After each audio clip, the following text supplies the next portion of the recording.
Good day, my name is Santanaram Jairam. I'm an educator and a corporate trainer specializing in designing learning that builds real-world capabilities. In this presentation, I will show you how curriculum design, grounded in theory and enabled by technology, can be translated into measurable workplace performance. This presentation focuses on curriculum design and technology, specifically how we design learning that builds capability. It integrates key theoretical influences. Backward design ensures we start with clear outcomes. Constructivism explains how learner builds knowledge through experience and social interaction. Constructive alignment ensures that teaching and assessments are aligned. Design thinking introduces a structured, human-centered approach to solving real problems. For example, instead of teaching concepts in isolation, learners engage in real-world scenarios, receiving feedback, and improve their performances. The key idea is this. Capability emerges when theory is translated into structured and applied learning experiences. Curriculum design is structured planning of learning experiences to achieve clear goals. It consists of three key components. Number one, content. Number two, instruction. And number three, assessment. Content defines what learners need to know. Instruction defines how learning takes place. And assessment determines whether learning has translated into performance. Traditionally, curriculum focus heavily on content coverage. However, modern curriculum design begins with the end in mind. This is known as backward design. Instead of asking, what should we teach, we ask, what should learners be able to do in the real world? This shift is critical for developing meaningful and measurable learning outcomes. A key shift from alignment to capability. Adult learners do not learn effectively through passive content delivery. They require relevance, application, and experience. Three theories support this: Biggs' constructive alignment, Knowles' adult learning theory, and Kolb's experiential learning.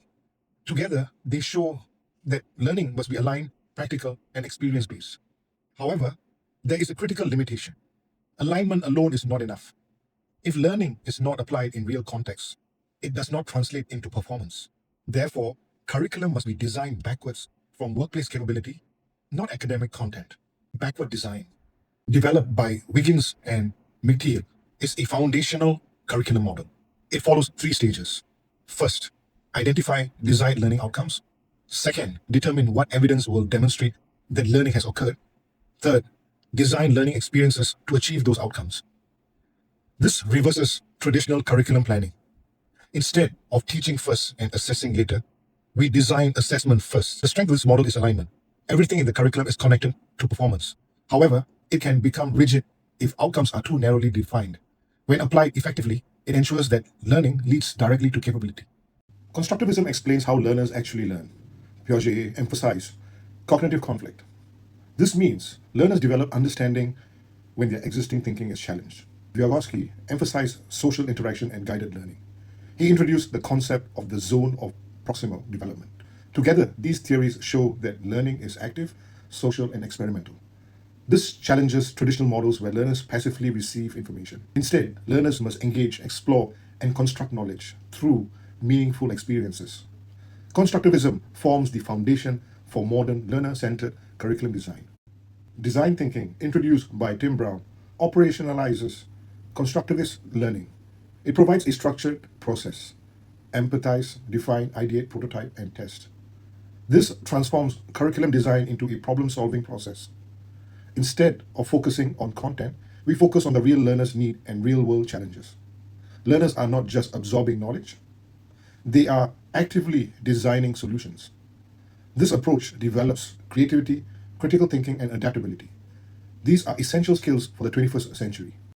From theory to practice, backward design ensures alignment. Constructivism and experiential learning drives engagement. Design thinking enables innovation. Technology scales the process. The key insight is capability is built when theory is applied. Alignment creates direction. Experience drives learning. Innovation builds solutions, and technology enables scale. Curriculum gap to capability highlights the gap in traditional curriculum. Many systems are content-heavy, assessment-driven, and lack real-world application. This leads to surface learning, low engagement, and poor transfer of knowledge. The theories explain this clearly. Biggs shows surface learning, Kolb highlights low transfer, and constructivism explains the lack of engagement. Design thinking provides the solution. By empathizing defining problems, ideating and prototyping and testing, learning becomes active and applied. The key insight is that capability is built when learning shifts from knowledge reproduction to real-world problem solving. Learning fails when it stays theoretical. It succeeds when it becomes actionable. Surface versus deep learning.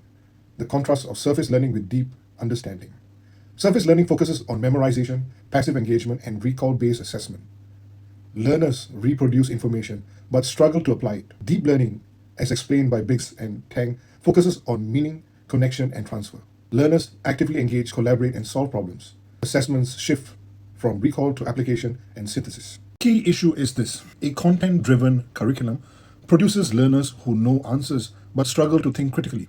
The key insight is capability develops when learning moves from memorization to meaningful application. Assessment shapes learning. If we test recall, we get memory. If we assess application, we build capability. Integrated curriculum model shows how multiple theories work together to build capability. Backward design provides structure by defining outcomes and evidence. Constructivism explains how learners engage through active and social learning. Design thinking provides the process for solving real problems through iteration. These are not separate ideas. They are integrated into one system that moves from theory to application. In practice, this looks like real problems, collaboration, iteration, and continuous feedback. The key insight is capability develops when learning is aligned, constructed, and applied in authentic contexts. Capability is not taught. It is built through integrated design. Critical integration of curriculum theories deepens the idea of integration by showing how theory translates into capability. It begins with foundational theories, which provides the principles and guide learning design. These are then structured into a coherent framework that aligns outcomes, engagement, and innovation. From there, learning is operationalized through application, using experiential activities, real-world tasks, and structured practice. This is where theory becomes actionable. Finally, capability is demonstrated through performance, not recall, but real-world application and measurable outcomes. The key shift is from describing theories to integrating them into practice.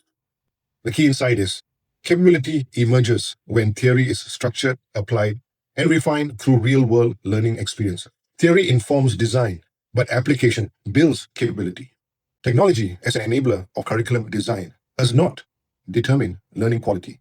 Alignment with pedagogy does. Theoretical foundation guide the design. Backward design provides structure. Constructivism drives engagement, and design thinking enables application. Technology supports this through a framework. For example, LMS platforms like Moodle or Canvas structure learning and track progress.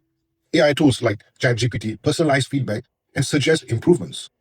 Collaboration platforms like Microsoft Teams or Miro enables discussion and co-creation through brainstorming. In practice, learners engage in simulation, receive real-time feedback, collaborate on projects, and apply skills to real-world tasks. The key insight is technology does not improve learning by itself. It amplifies good design and scales capability. Technology is not the solution. It is the multiplier of well-designed learning. 3 strategic shift from content to capability. On the left, competency-based learning applies backward design. We start with outcomes and evidence. For example, instead of MCQs, learners role-play a client negotiation or complete a real project.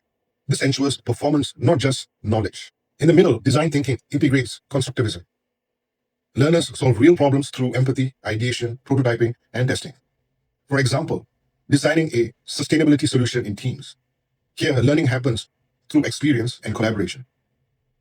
On the right, technology enables scale. LMS structures learning, AI personalizes feedback, and collaboration tools support teamwork. For example, using LMS with digital whiteboards for group projects and feedback. The key insight is learning fails when it tests knowledge but expects performance. Capability develops through practice, problem solving, and continuous improvement. From practice to problem solving to performance, that is how capability is built. In conclusion, we move from theory to framework to application and finally to capability. Backward design provides clarity and alignment. Constructivism ensures learning is active and meaningful. Design thinking enables real-world problem solving. When these are integrated, learning shifts from content delivery to performance. Learners engage in real tasks, are assessed through application, and demonstrate measurable impact. The key message is simple. Curriculum design must go beyond knowledge. It must build capability, because in today's world, knowing is not enough. Learners must be able to think, adapt, and perform. Design learning, enable performance, and build capability.